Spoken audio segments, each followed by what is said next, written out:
Good afternoon or good morning to you, depending on where you are in the country. My name is Jose Leon. I am the Chief Medical Officer here at the National Center for Health and Public Housing. I am very pleased to be hosting this webinar, and I'm very honored to have two great speakers, two great panelists for today's webinar: food decision making and its effects on sugar control. Next slide, please.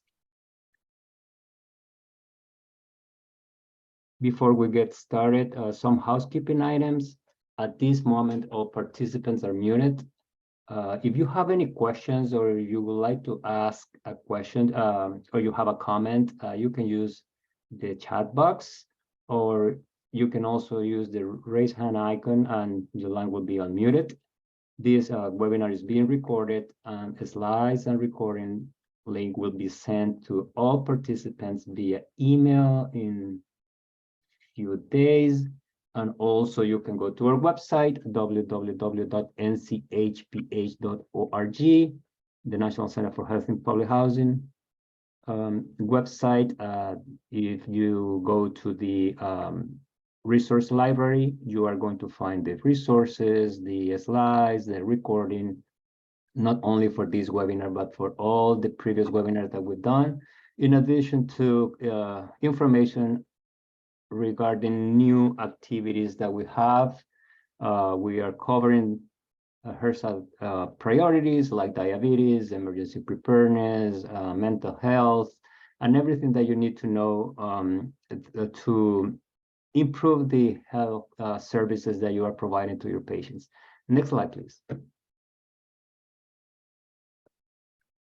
National Center for Health and Public Housing is a project of North American management and supported by the Health Resources and Services Administration, HRSA. We provide training and technical assistance to community health centers. We focused on health centers located in or immediately accessible to public housing. However, the training and technical assistance activities are for all health centers, and all of them are free for FQHCs. Next slide, please.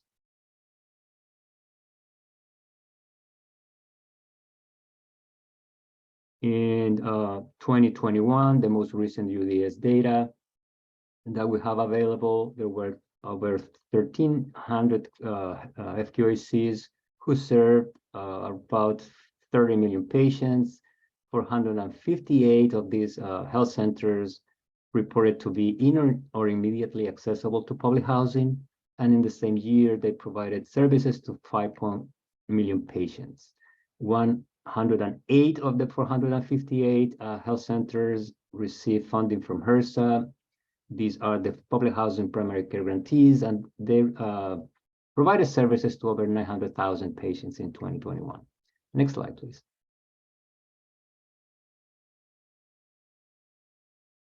There are about 1.5 million residents living in public housing, and even though I mentioned that the health centers serve over 8 million patients, the discrepancy in this case is that health centers report not only those living in public housing, but all patients who are served, regardless or not they live in public housing developments. It's really important to mention a couple of highlights, that 19% of those living in public housing are over the age of 65. These are senior patients. Over the 36% are children, and 38% of households are reported to have at least one person with a disability. Next slide, please.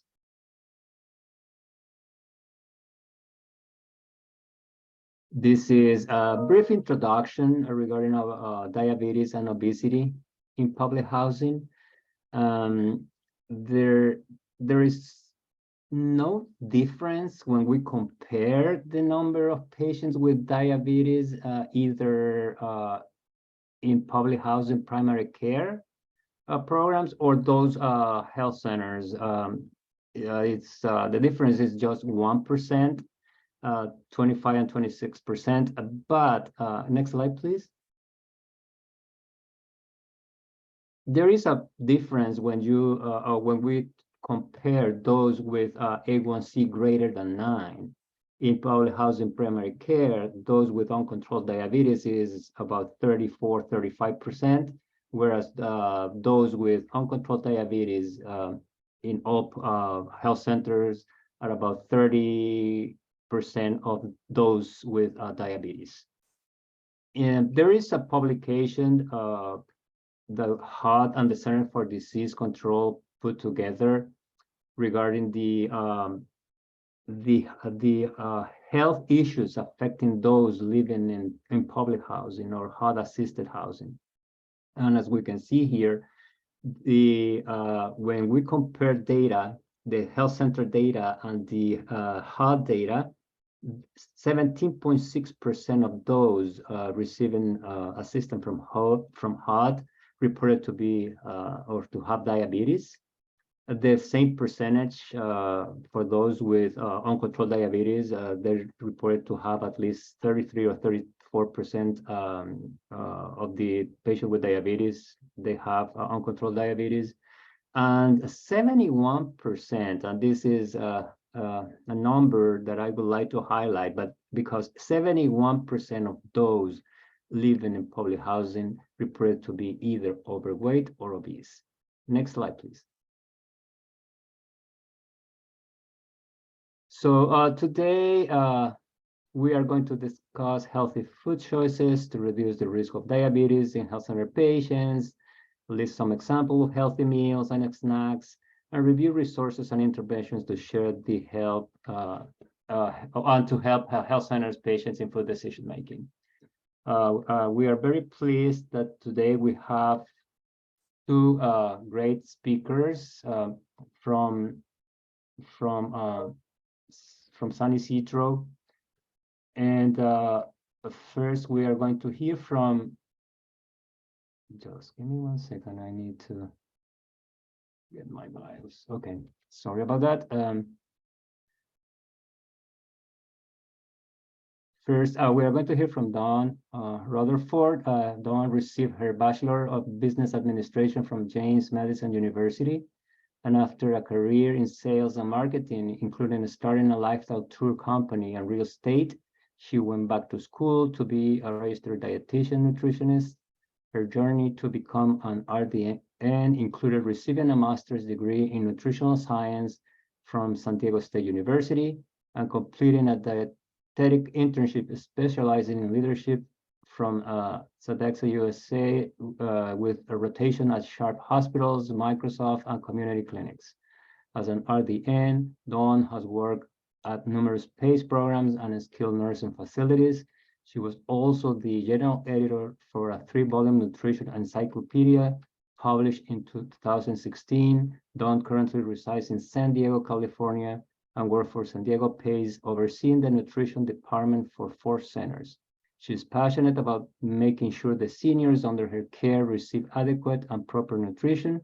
In her free time, Dawn enjoys spending time with her husband, 4-month-old baby girl, and their sweet golden retriever dog. Then we are going to hear from Margaret Schroeder.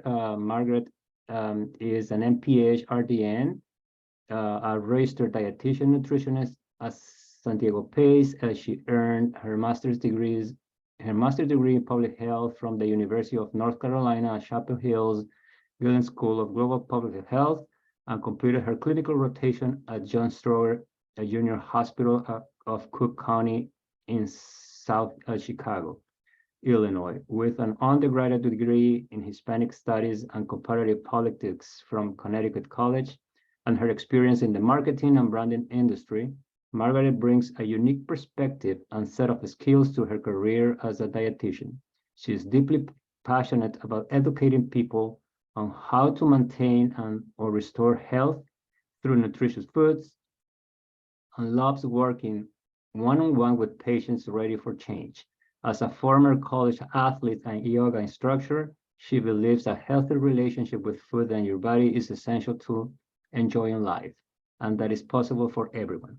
Thank you so much, Dawn and Margaret, and good morning in San Isidro. Good morning. Thank you so much, Jose, for that warm welcome. Again, my name is Dawn Rutherford. I'm a registered dietitian and I'm the nutrition manager at San Diego PACE. As mentioned, today we're going to be discussing food decision making and its effects on blood sugar control and how we approach diabetes nutrition therapy at San Diego PACE. Next slide, please. Okay, so just a little bit of an explanation about what PACE is. PACE stands for the Program of All-Inclusive Care for the Elderly. And this program includes comprehensive coverage for medical, dental, vision, medications, and long-term care. PACE acts as both a health plan and a primary care provider for the participants, with the ultimate goal of ensuring that seniors get the care that they need to lead healthy, happy, and independent lives. So basically, PACE provides the resources necessary for our seniors to age in the community with dignity. Next slide, please. Okay, so to qualify for San Diego PACE, or any PACE program really, you must be 55 years or older, have housing in a qualifying zip code within our service area, and have a qualifying medical condition. Some of these could be dementia, depression, diabetes, hypertension, CVA, etc. So PACE is free for a participant who qualifies, meaning they have no out-of-pocket costs. And PACE participants have the ability to live safely in the San Diego community with the assistance of PACE services when they need them. And finally, participants are free to disenroll at any time if they wish. Next slide, please. The magic of PACE is due to the interdisciplinary team. We work together to create individualized care plans for each and every participant. The team meets every single morning to discuss participant conditions and needs. For us dietitians, our main objective is to avoid malnutrition in older adults that we serve and to make sure that they have access to and are consuming the right foods to optimize their nutritional status. We provide education and support and strategies to these participants and to the caregivers to help prevent the onset or progression of chronic disease, including diabetes. Next slide, please. Okay, as previously mentioned, we are a one-stop shop for all of the participants' needs. We offer a wide range of services, including built-in caregivers, dental and optometry care, socialization at the PACE Day Centers, and everything in between. We give our participants the resources to continue to thrive in their older age. So now I'm going to be passing along the presentation to Maggie Schrader, and she's going to do a deeper dive into the relationship between blood sugar and food choices and how we help our San Diego PACE participants make positive changes to ultimately improve their overall health. Thanks, Dawn. Next slide, please. As Dawn and Jose mentioned, my name is Margaret Schrader, and I'm a registered dietitian at San Diego PACE. So before speaking more specifically about the strategies used here at San Diego PACE to improve participant food choices, I wanted to give a quick review of the relationship between food and blood sugar and what happens when an individual falls into blood sugar dysregulation. So let's say you start the day off with a high carb meal that you didn't balance with fat, protein, or fiber. After your breakfast, your blood sugar rises and gives you a temporary sensation of high energy. This energy is short-lived as it is followed by the uptake of energy by insulin cells, which causes a drop in your blood sugar. This energy is now stored, leaving you hungry and tired. You then reach for a sugary candy bar, hoping for a pick-me-up. This leads to your blood sugar spiking and subsequently crashing once again. This causes more cravings and brain fog, and as this cycle continues, the insulin spikes are promoting imbalance and inflammation. So blood sugar dysregulation can have many unpleasant consequences, including weight gain, inflammation, damage to arteries, metabolic diseases, including obesity and diabetes, release of cortisol, brain fog, hunger and mood changes, low energy and fatigue, increased cravings, and adrenal stress. All this to say, in order to prevent or control diabetes, it's important our San Diego PACE participants get the appropriate guidance from registered dietitians when it comes to daily food choices. This guidance is also important to adequately prepare individuals to handle episodes of both hypo and hyperglycemia. Next slide, please. As dietitians at San Diego PACE, we practice medical nutrition therapy, or MNT. MNT is defined by the Academy of Nutrition and Dietetics as the treatment of a disease or condition through the evidence-based modification of nutrient or whole food intake by a registered dietitian nutritionist. MNT allows an individual to make informed food choices and to meet their nutritional needs and optimize their overall health.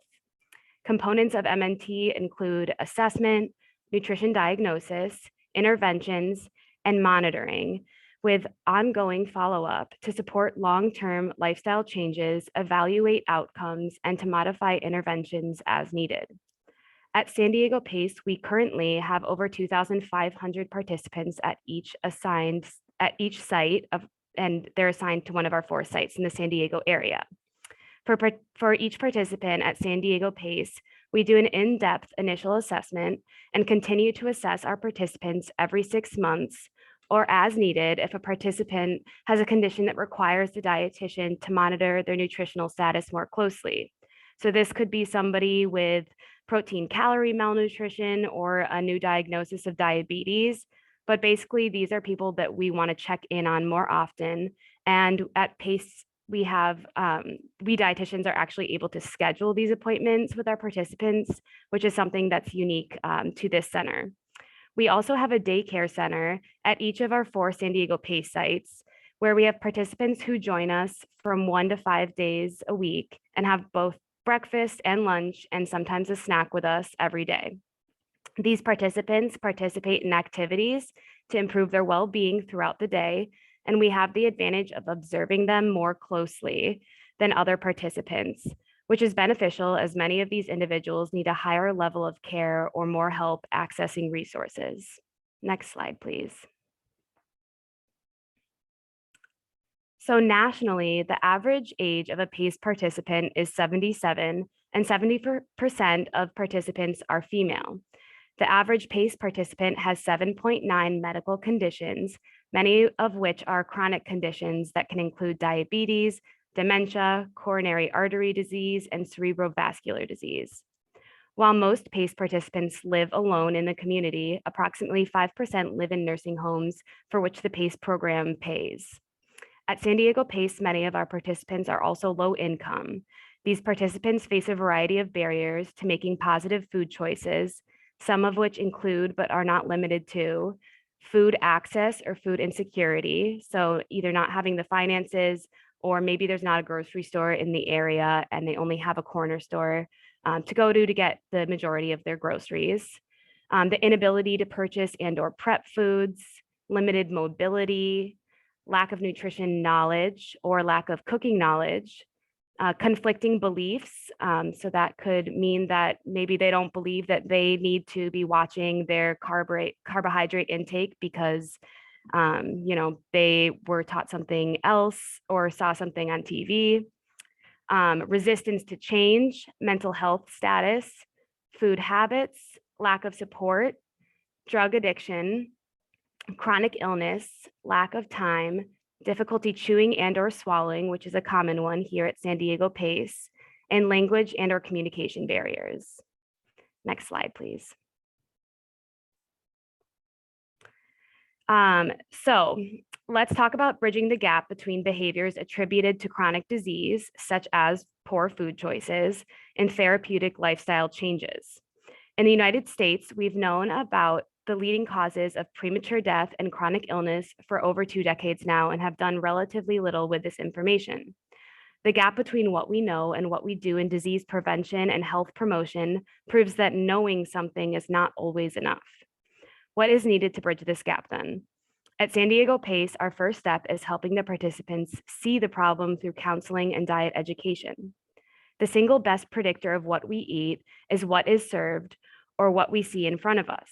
So for our daycare center participants who are with us during the week, they have the advantage of being served foods specifically tailored to their medical needs. But for our other participants, staying on track can prove to be more difficult. The mere sight of food can trigger our desire to eat, and it often has nothing to do with our level of hunger. It's more about the appearance, the smell, or the memory of a past pleasurable experience. In the US and around the world, cues to eat large amounts of unhealthy foods are everywhere. As we drive down the highway, enter the grocery store, go to the mall, watch TV, or eat at a restaurant. We can help our San Diego PACE participants recognize and understand the environment we live in and aid them in navigating this perpetual marketing of fad foods and diets by providing evidence-based education for managing diabetes and blood sugars. Next slide, please.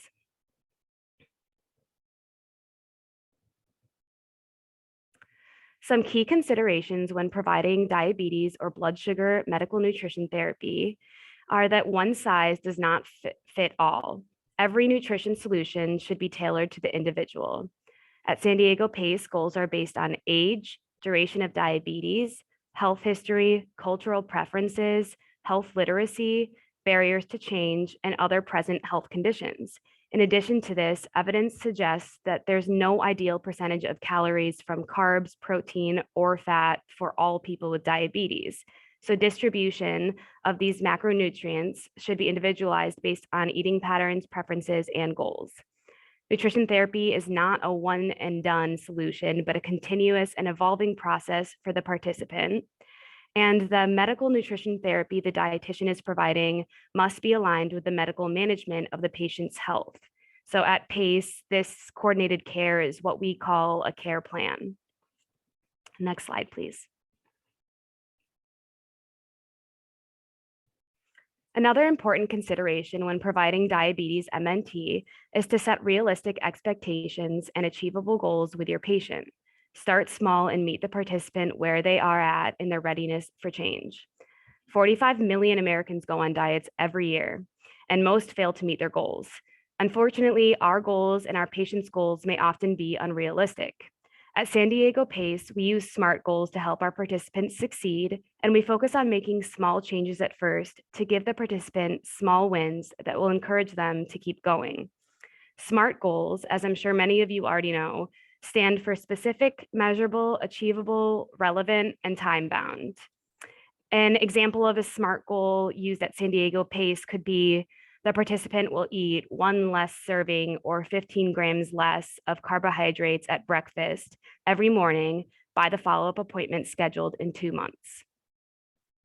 Next slide, please. So some solutions to the barriers that were presented earlier. Blood sugar and diabetes specific solutions will obviously differ based on the individual. That said, we've listed a few solutions here that we've found are effective in overcoming our participants' barriers. The first one being keep things simple and effective. So what does the participant really need to know? We found that overwhelming them with too much information or giving them too many handouts is not helpful, and they're not likely to read through it. So giving them really the bare bones facts and information that they need to know to be successful is what is most important. Providing useful, simple tools for day-to-day meal purchasing, planning, and preparation.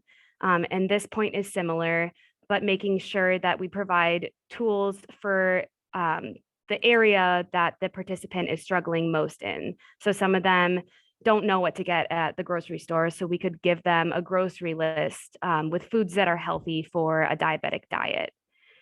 Encouraging the individual to become an active participant in the change process by evoking their intrinsic motivations for change.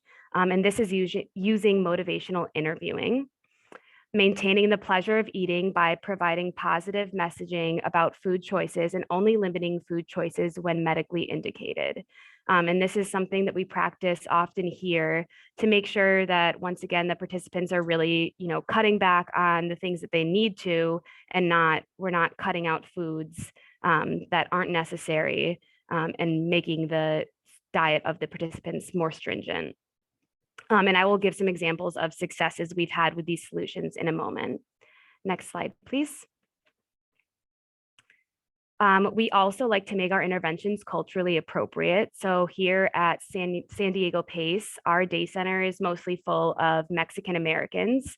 And so, for example, you wouldn't want to tell a Mexican American that they can't have any tortillas for dinner because for many of our participants, that is a staple cultural food. So working with the participants and their culture to make sure that it fits their day-to-day life and that they can be successful. Using the PACE model of care to our advantage and coordinating interventions across disciplines. So this could be with primary care providers, speech therapists, social workers, home health specialists, psychiatrists, physical therapists, and more. And an example of this would be at the daycare center, you could have an LVN taking somebody's blood sugar levels and they come and talk to us because the levels are off, and we're luckily immediately able to change carb intake by serving them something a little bit more tailored from our kitchen. Using the PACE daycare center to our advantage, individualizing care plans and participant goals, and following up with the participant as needed. So as mentioned before, this could look like somebody with a new diabetes diagnosis who needs to be checked in on maybe every month or every 2 months to make sure that they are still following the recommendations and that everything is going well for them. Next slide, please. So I'm going to share 2 of our success stories using these solutions. So this scenario is at a reassessment. The dietitian notices an 83-year-old participant that has been with PACE for a few years. The RD notices this participant with type 2 diabetes and dysphagia has lost a significant amount of weight, 14% body weight in 6 months' time, and has had several episodes of hypoglycemia. This participant has not reported a decrease in appetite, and the dietitian is unable to get in contact with this patient. So the solution here was using the PACE model of care and interdisciplinary team communication to our advantage. At the interdisciplinary team morning meeting, the dietitian expressed her concerns about the participant's weight loss and hypoglycemia to the team. A home health team member had seen this participant's home recently and let the dietitian know the participant had no blender to help puree foods for consumption. So through IDT communication, the dietitian now knows why this participant has been losing weight despite no change in appetite, and a blender is provided to the participant through PACE. Next slide, please. The second scenario I'm going to talk about is a 79-year-old Spanish-speaking participant with a history of uncontrolled type 2 diabetes is at an initial assessment with the San Diego PACE dietitian. When asked, the participant lets the dietitian know that they have already received a diet education on food choices to control their blood sugar. However, the dietitian receives labs from the clinic showing an A1C of 12.6 and glucose of 342 in their chart. This participant has been labeled non-compliant with interventions and their past medical history. So the solution here was communicating in the participant's preferred language and using culturally appropriate tools. So communicating in the participant's native language of Spanish during the assessment and education ensured that the participant understood the action items and goals the dietitian was communicating. The success of this intervention can also be attributed to making the handouts and education culturally appropriate. When completing an assessment, you can ask yourself, what does the participant's culture prioritize and cherish? Next slide, please. So in general, is diabetes medical nutrition therapy or changing food choices effective? As you can see from the success stories shared before, it has been proven to be very effective at San Diego PACE and is an important piece of our interdisciplinary team care plan. In the 2019 Nutrition Therapy for Adults with Diabetes or Pre-Diabetes Consensus Report, it was shown that A1C reductions from medical nutrition therapy are similar to or greater than what would be expected with treatment using currently available medications. Research supports the success of medical nutrition therapy interventions provided by RDs for improving A1C with absolute decrease up to 2% in type 2 diabetes and up to 1.9% in type 1 diabetes at 3 to 6 months. Finally, multiple studies highlighted in the 2019 Nutrition Therapy for Adults with Diabetes or Pre-Diabetes Consensus Report document the cost effectiveness of medical nutrition therapy for the prevention and management of diabetes for both the patient and the provider. Next slide, please. So while all plans should be tailored toward the individual, I did want to leave you all with some of the more common recommendations that we San Diego PACE dietitians make for those who are struggling to control their blood sugars or are living with diabetes. For many of you, this will be a review, but hopefully these slides prove somewhat helpful, as this is the simple advice that we at San Diego PACE have found helps to change our participants' food choices. So 3 of the things we want to make sure they know is how many carbs to have per meal. So the general recommendation would be 30 to 45, and 1 serving of carbs is 15 grams. So that looks like 2 or 3 servings per meal.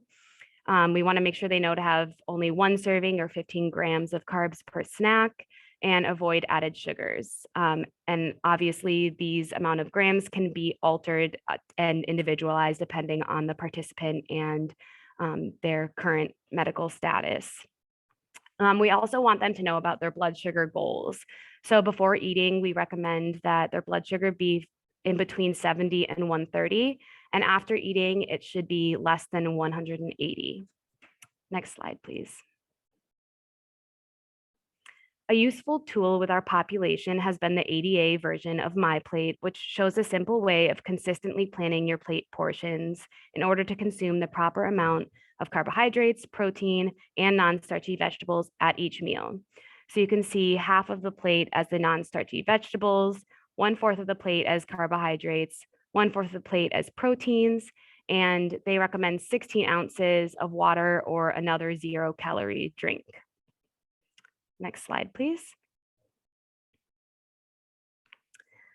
So finally, we use this tool to show participants simple examples of what 1 serving of carbohydrates looks like for a variety of grains, fruits, starchy vegetables, snacks, dairy, and sweets. We try to make things as straightforward as possible for our participants to increase their chances of making healthy lifestyle and diet choices, and ultimately improving their blood sugars and overall health. We make sure to give any resources in the participants' chosen language and tailor our interventions to include culturally appropriate foods as mentioned before. Next slide, please. So that wraps up our presentation on food choices and its effect on blood sugar. And thank you so much for being here today. And I believe we can open up the floor to questions from the group now. Thank you so much, Maggie and Dawn, for this great presentation. We do have a question in the queue. I see that there is a question from an attendee, and this person is asking about how does fasting affect blood sugar levels? Do you have any comments or a response for our attendee? Do you want to take that one, Dawn?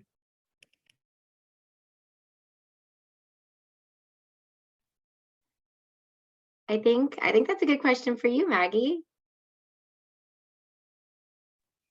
Yeah, so when you're fasting, that is going to cause your blood sugars to drop.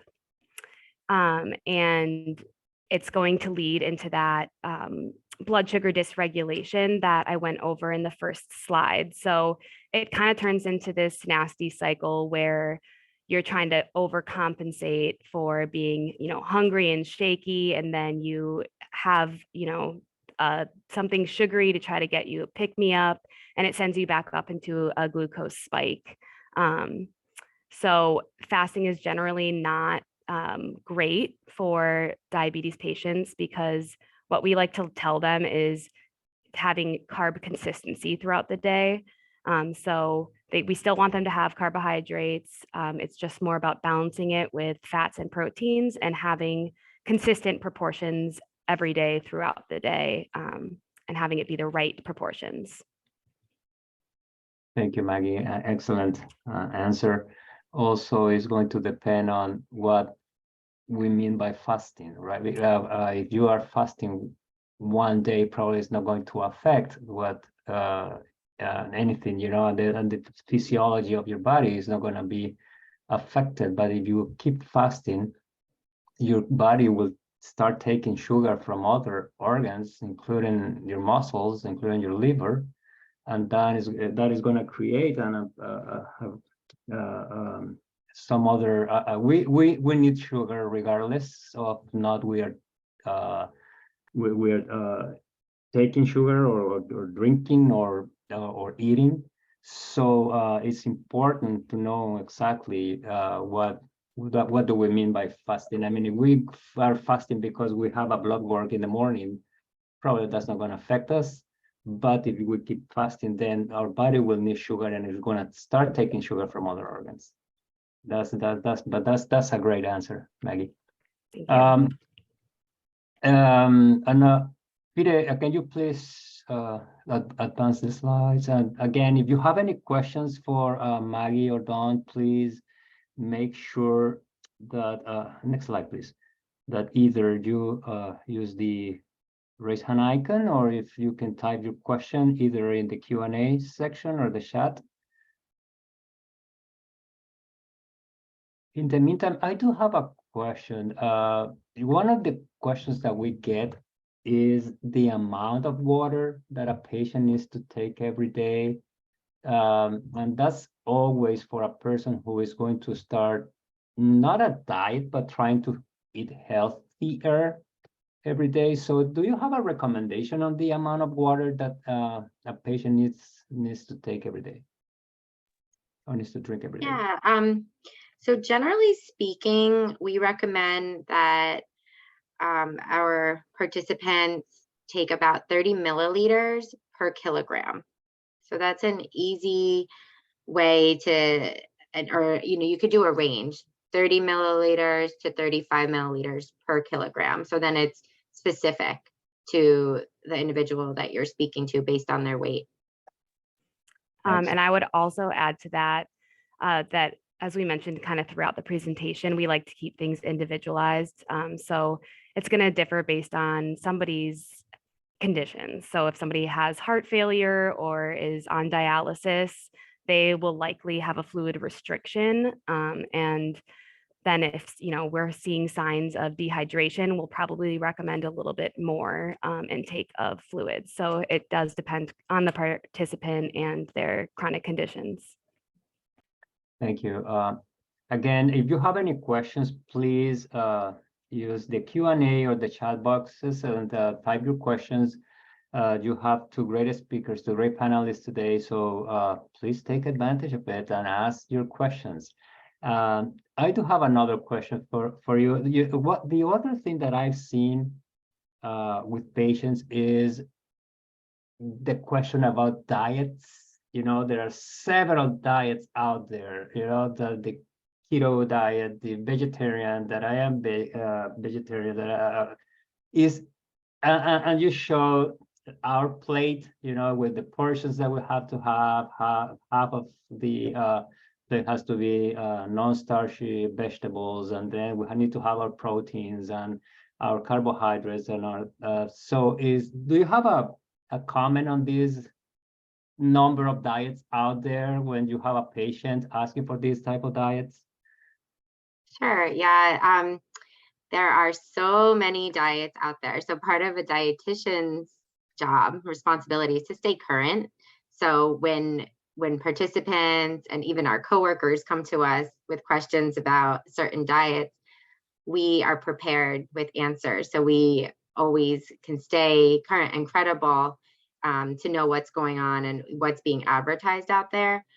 Generally speaking, what we like to promote is a heart healthy diet.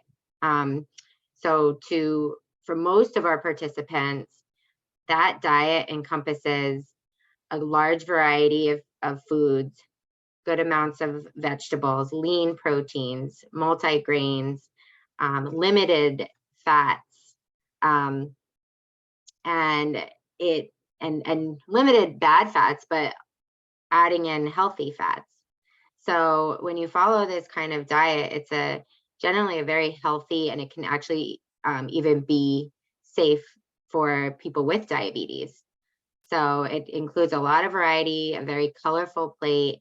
And I do like to tell people that you can look up, like, use the internet these days too, because you can look up Mediterranean diet, Mediterranean recipes.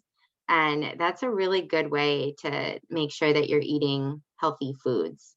And then, like Maggie has mentioned, for our participants, everything is individualized. So based on their medical conditions, we would recommend more or less of certain foods.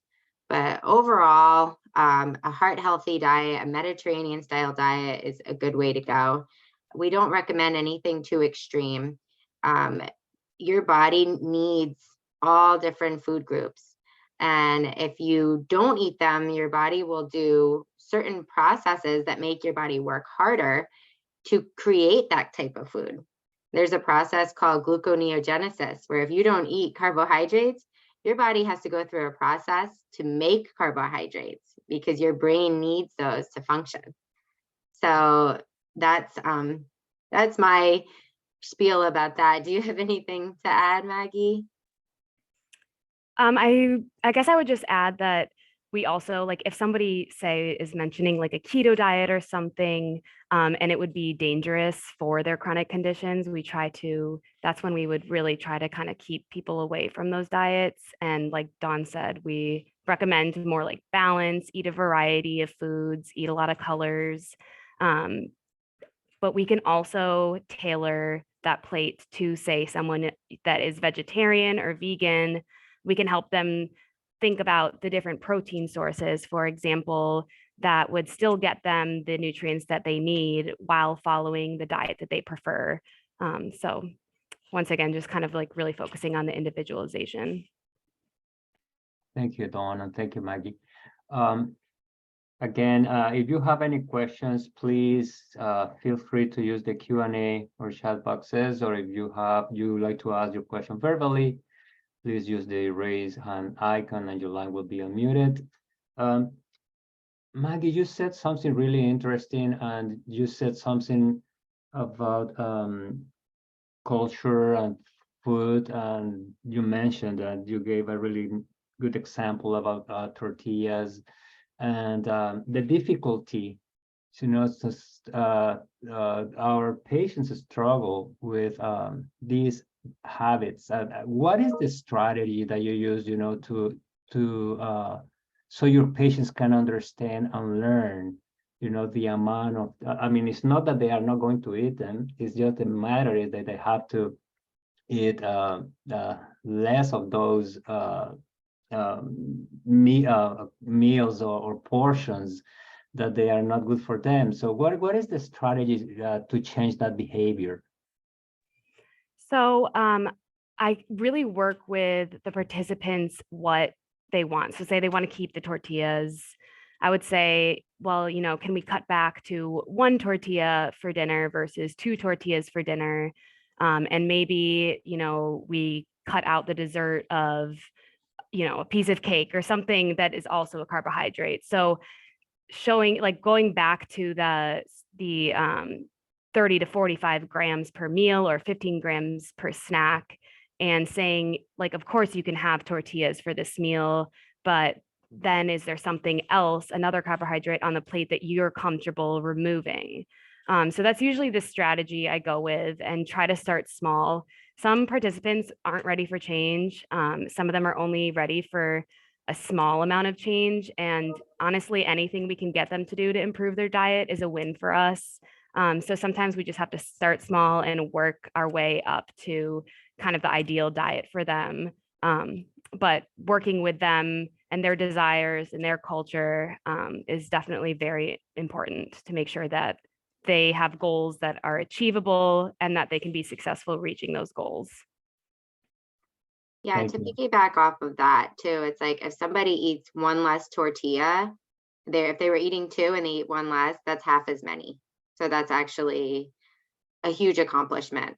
So we have to meet the participants where they are at and just take baby steps sometimes. And Once they accomplish one thing, then we are ready to check in with them and see what else they're ready for. So it's a lot of following up. It's very individualized. It's taking into account what else is going on in their lives.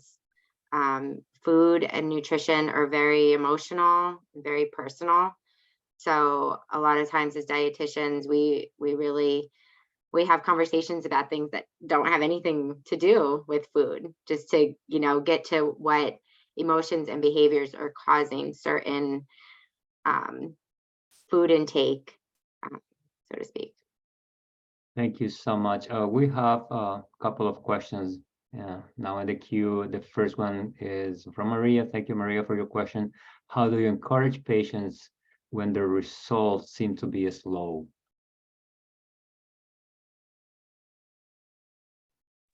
That's a good question. I think basically what we were saying with doing those SMART goals and meeting each participant where they are and letting them know that things don't happen overnight.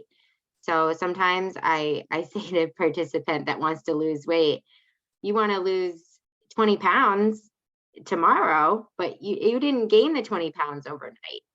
So you have to be, kind to yourself and have grace with the situation you're in. And for things to really be effective and long-term solutions, just reminding your patients that it's not going to happen too fast, and just to keep giving them that support, that you're there for them, and you're, any challenges that come up, any barriers, just being open to discuss those situations to help them stay on track.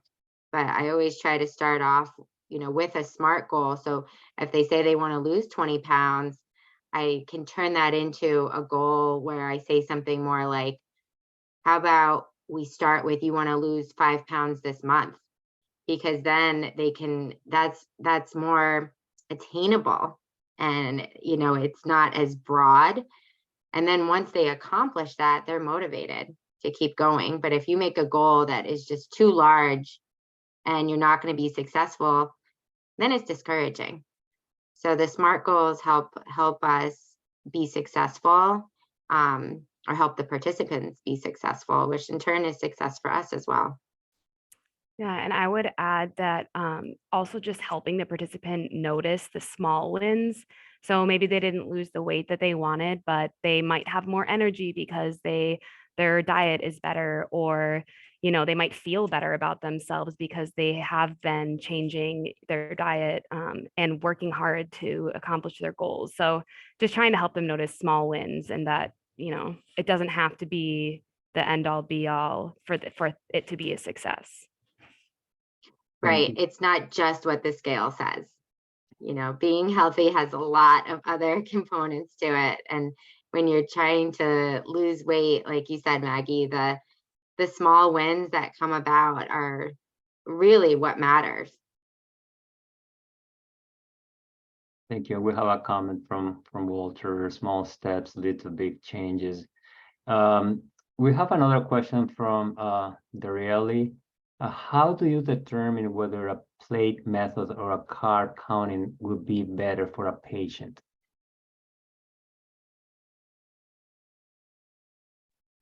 Okay, so that's a great question.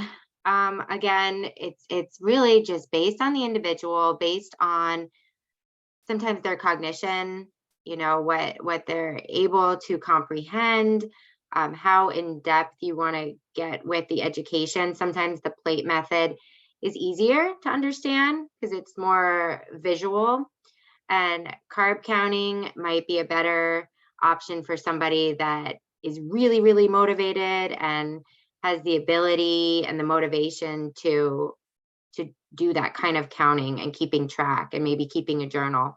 But sometimes it's easier to base your healthy eating on what your plate looks like in front of you. And if it's all one kind of food, then you need to add in some more variety.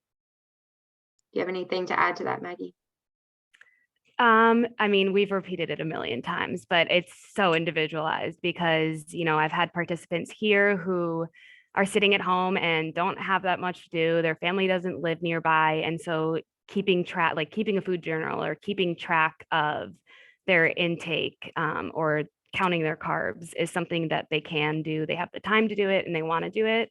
And then there are some people who the plate method is much better than counting carbs because they're simply not going to change their diet at all if they have to pay that much attention to counting the carbs. It becomes like overwhelming or stressful for them.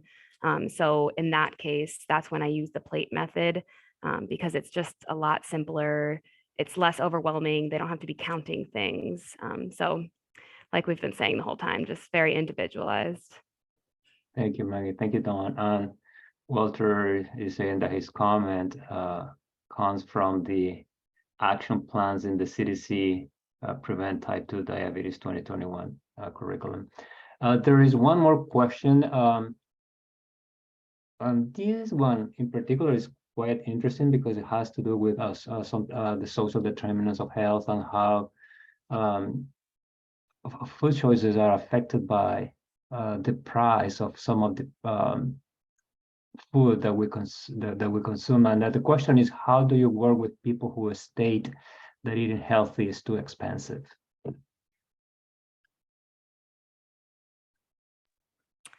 So we're really lucky here at PACE. We have that interdisciplinary team because we can work very closely with home health and social workers.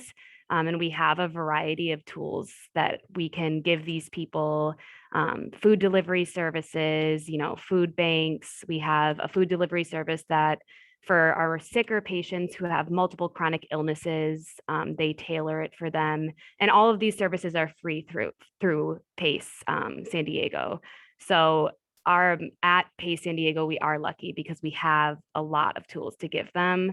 But in general, there are tools that any clinic can use that we use as well. So just knowing your community, making an effort to know what resources are out there and having an in-depth conversation with the individual participant to know exactly what is it that there's no grocery store in the area? Is it that, they can't afford the food because they no longer have an income?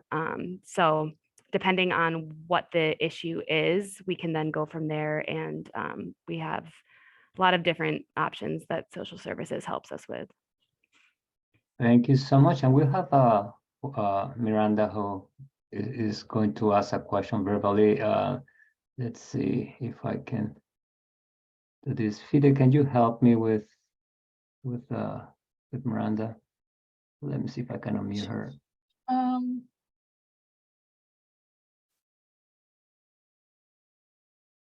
Miranda, I have enabled you. Sorry, I just had to take a call. Yeah, no. So I didn't hear anything that was just asked. Okay, thank you. Thank you. So I don't see any additional questions, but let's give one more minute to the participants to see whether there is a last question. In the meantime, I'm curious. Maggie, you said that you have some patient with who have some difficulty swallowing. Is there because of the age of the population, or is there a reason why they're having dysphagia? So I think it is likely the age of the population. A lot of people develop dysphagia as they get older. They might be it's chewing or swallowing, right? So they might be wearing dentures that don't fit correctly or be missing their teeth. So chewing is difficult. They might have had, been intubated recently, and for that reason, they are unable to swallow. And then sometimes it is just age related. And luckily we have a speech therapist here that we're able to refer to that helps us make sure that we're giving the right texture to those participants, whether it be food or liquid. I don't know if Dawn has something to add. Yeah, just in addition to that, Maggie, as we age, everything kind of gets a little bit weaker. Our muscles all get a little bit weaker. And to swallow, it's a lot of muscles that are involved with the swallowing process. So sometimes it's a natural progression of aging to have some difficulty swallowing, almost like you might hear your patient say something like, it feels like it's going down the wrong pipe or something like that. So some of the solutions that we can do for dysphagia or difficulty swallowing is thickened liquids. You can add some powders or a gel to a thin liquid, and it thickens it up and actually makes it easier to swallow. Another thing that we do in the day centers is we can chop up the foods if it's determined that they need a soft chopped consistency, or we can blend the food and we can, just make it a pureed texture to make sure that it goes down smoothly. Something else that happens is if somebody has a stroke, a lot of times one of the unfortunate end results would be that they have difficulty swallowing. They can lose that ability. So we try to adjust the texture of the food and liquid. And then ultimately, if somebody really cannot swallow safely, what would happen if it goes basically the wrong way is it can cause aspiration pneumonia, and the food or liquid would go into their lungs, making them very, very, very, very ill. So if that ends up being the case and they are not safe to swallow, that's when a tube feeding recommendation would be the case. Excellent. Thank you so much. And I don't see any additional questions. So all attendees, if you please complete the survey that we have at the end of the webinar, we will appreciate you taking the time to complete the survey. Next slide, please. Again, you can visit our website, nchph.org, where you will find information about this webinar, the recording, the slides, and information about upcoming activities. You can also look for other resources, publications, interactive maps, training manuals, publications, and anything that you need to help your patients. Next slide, please. Next slide. This is my contact information and Fita's contact information in case you have any additional questions. If you have a question that probably you don't remember your questions, you can also send it to us, and we are going to make sure that Dawn and Maggie get the questions, and you will get a response. Thank you so much for the opportunity. And yes, you are going to get this copy of your slides. They will be sent via email to participants, and you can also go to our website and get the slides from there. One more time, I would like to thank Maggie and Dawn for your time, your support, and your expertise in this particular topic. So thank you so much, and have a great afternoon, everyone. Thank you. Thanks for having us. Thank you.